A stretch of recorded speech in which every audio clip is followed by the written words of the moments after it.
Bem-vindos a este guia técnico sobre o Dyson V8. Somos a Kelatos Informática, especialistas em reparação técnica. Recolhemos o teu equipamento ao domicílio, fazemos diagnóstico gratuito e enviamos orçamento antes de reparar. Sem chamadas, sem deslocações. Estamos localizados na Cal Joaquim Maria Lopes 26, Madrid. Cómodo, transparente e profissional. Link na descrição. O teu Dyson V8 faz barulho estranho. Este sintoma pode ser causado por vários fatores, como um filtro sujo, uma obstrução no tubo ou até um problema no motor. Se não resolveres a tempo, o barulho pode indicar um desgaste maior que poderá levar a danos irreparáveis no aparelho. Para esta reparação, precisas de algumas ferramentas básicas como uma chave de fenda, uma pinça e um pano limpo.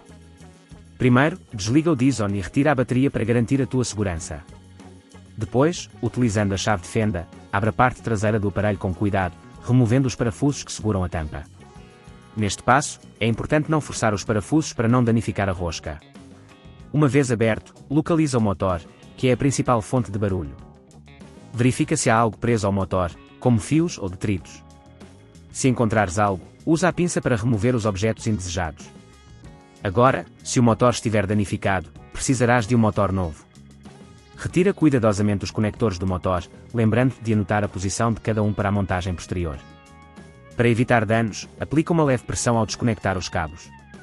Na hora de instalar o novo motor, assegura-te de que os conectores estão bem encaixados e que não há fios soltos. Depois de tudo montado, coloca a tampa de volta e aperta os parafusos sem exagerar na força. Lembra-te, se neste ponto achares que é demasiado complexo, lembra-te que na Kelatos recolhemos o equipamento no teu domicílio e devolvemos-te o reparado. Para evitar que o problema volte a ocorrer, é recomendável que faças uma manutenção regular ao teu Dyson. Limpa os filtros frequentemente e verifica se não há obstruções nos tubos. Além disso, guarda o aparelho num local seco e seguro. Se não queres arriscar danificar o teu equipamento, na Kelatos recolhemos, reparamos e devolvemos ao teu domicílio em todo o Portugal continental. Link na descrição.